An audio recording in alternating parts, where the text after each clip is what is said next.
ಗುಬ್ಬಿ ಪಟ್ಟಣದ ಪ್ರವಾಸಿ ಮಂದಿರದಲ್ಲಿ ಅಂಬೇಡ್ಕರ್ ಪರಿನಿರ್ವಾಣ ದಿನವನ್ನ ಭಾರತ್ ಭೀಮಾ ಸೇನೆ ಸಮಿತಿ ವತಿಯಿಂದ ಅರ್ಥಪೂರ್ಣವಾಗಿ ಆಚರಿಸಲಾಯಿತು. ಕಾರ್ಯಕ್ರಮದಲ್ಲಿ ಸಂವಿಧಾನ ಶಿಲ್ಪಿ ಬಾಬಾ ಸಾಹೇಬ್ ಅಂಬೇಡ್ಕರ್ ಅವರ ಭಾವಚಿತ್ರಕ್ಕೆ ಪುಷ್ಪಾರ್ಚನೆ ಮೂಲಕ ನಮನವನ್ನ ಸಲ್ಲಿಸಿದರು. ಇವತ್ತು ಬಾಬಾ ಸಾಹೇಬ್ ಅಂಬೇಡ್ಕರ್ ಅವರು ನಮ್ಮನ್ನು ಬಿಟ್ಟು ಹೋದ ದಿನ.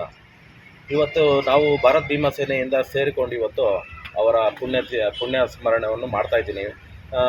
ಹಾಗೆ ಬಾಬಾ ಸಾಹೇಬರು ಯಾವುದೇ ಒಂದು ಸಮುದಾಯಕ್ಕೆ ಬಂದವರಲ್ಲ, ಎಲ್ಲ ಸಮುದಾಯಕ್ಕೆ ಸೇರಿರೋ ಬಾಬಾ ಸಾಹೇಬರು.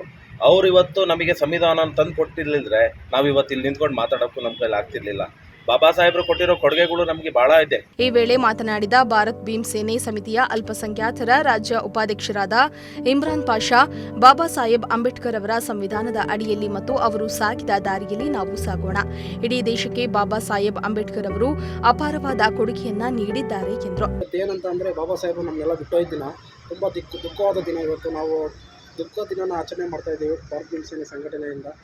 ನಮ್ಮ ಬಾಬಾ ಸಾಹೇಬ್ ಅಂಬೇಡ್ಕರ್ ಯಾವತ್ತೂ ಸಮಾನತೆಗೆ ಹೋರಾಡಿದಂಥ ಸರ್ದಾರರವರು, ಸಮಾನತೆ ಅಂತ ಹೋರಾಡಿ ಸರ್ದಾರರವರು.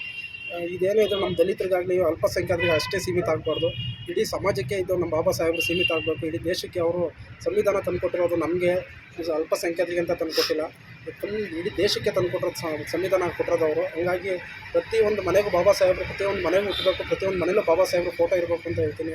ಬಳಿಕ ಮಾತನಾಡಿದ ರಾಜ್ಯ ಸಂಚಾಲಕ ಮಧು, ಬಾಬಾ ಸಾಹೇಬ್ ಅಂಬೇಡ್ಕರ್ ಅವರ ವಿಚಾರವನ್ನ ದಲಿತ ಸಮುದಾಯದ ಬಂಧುಗಳು ಹೆಚ್ಚಿನದಾಗಿ ತಿಳಿದುಕೊಳ್ಳಬೇಕು ಎಂದರು. ಇನ್ನು ಕಾರ್ಯಕ್ರಮದಲ್ಲಿ ಭಾರತ್ ಭೀಮ್ ಸೇನೆ ಮುಖಂಡರಾದ ಭಾಸ್ಕರ್, ಮಂಜು, ಸಾದತ್ ಸೇರಿ ಹಲವಾರು ಮಂದಿ ಉಪಸ್ಥಿತರಿದ್ದರು.